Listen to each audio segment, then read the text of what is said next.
अस्सलामुअलैकुम। मैं आप लोगों को खुशामदीद कहता हूँ। मैं आपसे वो चीज़ें शेयर करता हूँ जो कुछ भी मैंने कुरान में पढ़ा है।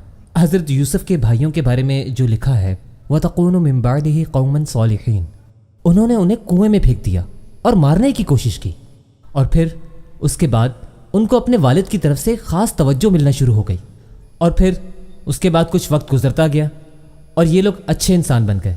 वतकूनु मिन बादिही कौमन सालिहीन, इन लोगों के जहन में ये था कि ये लोग अच्छे इंसान नहीं हैं। वो ये नहीं कहते थे कि हम लोग अच्छे हैं, वो ये कहते थे कि हम लोग अच्छे बनेंगे। इसके बाद हमें मसला है, हमें जिससे मसला है वो ये है, जब ये यहाँ से चला जाएगा तो मैं एक अच्छा इंसान बन जाऊँगा। इस दुनिया में ऐसे लोग हैं जो अपने आप को बुरा नहीं समझते। शैतान अपने हर काम को अच्छा समझता है और उसे लगता है कि वो ठीक कर रहा है, जैसा कि वो लोग ये सोचते हैं कि वो अच्छा कर रहे हैं। कुछ लोग ऐसे भी होते हैं जिन्हें मालूम होता है कि वो लोग गलत कर रहे हैं, वो जानते हैं कि वो लोग अच्छे नहीं हैं, लेकिन वो इस बात को नहीं समझते, ना समझना चाहते हैं कि उन्हें खुद को तब्दील करना होगा। वो दूसरी चीज़ों को ही कसूरवार ठहराते हैं या फिर किसी इंसान को। वो कहते हैं ये आदमी जो है मेरी ज़िंदगी में, इसने मेरे साथ ऐसा किया है, इसकी वजह से मैं ऐसा बुरा इंसान बनने पर मजबूर हो गया हूँ।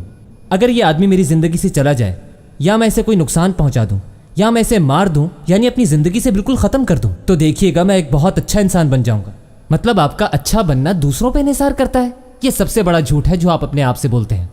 आप अपनी बुरी चीज़ें, अपनी बुरी आदतें छुपाते हैं अपने आप से, और आप इन सब चीज़ों का कसूरवार किसी और को ठहराते हैं।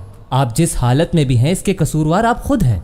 जो कुछ भी करना है आपने खुद करना है, किसी और पर इल्ज़ाम नहीं लगा सकते आप, वरना आप में और हज़रत यूसुफ़ के भाइयों में कोई फ़र्क नहीं। अच्छा बनने की ख्वाहिश तो रखते हैं, लेकिन कहते हैं कि मैं कैसे बनूँ, ये आदमी यहाँ है, मैं ऐसा अपने बाप की वजह से हूँ, अपनी माँ की वजह से हूँ, अपने भाई की वजह से हूँ, अपनी बीवी की वजह से हूँ, अपने हस्बैंड की वजह से हूँ। कोई भी हो, फ़र्क नहीं पड़ता। कुछ ऐसे पैगंबर भी हैं जिनकी बीवियाँ अच्छी नहीं थीं, लेकिन वो अजीम इंसान बने। कुछ पैगंबरों के बच्चे बहुत ही नाफरमान थे। कुछ पैगंबरों के माँ बाप भी उन्हें परेशान करते थे, लेकिन हज़रत इब्राहीम की मिसाल लें, उन्होंने ये नहीं कहा कि मेरी परवरिश अच्छी नहीं हो रही तो मैं क्या करूँ। ऐसा कोई उज़र पेश नहीं किया। सुभान अल्लाह। नहीं, हम अपनी गलतियों का, अपनी कोताहियों का इल्ज़ाम दूसरों पर नहीं दे सकते।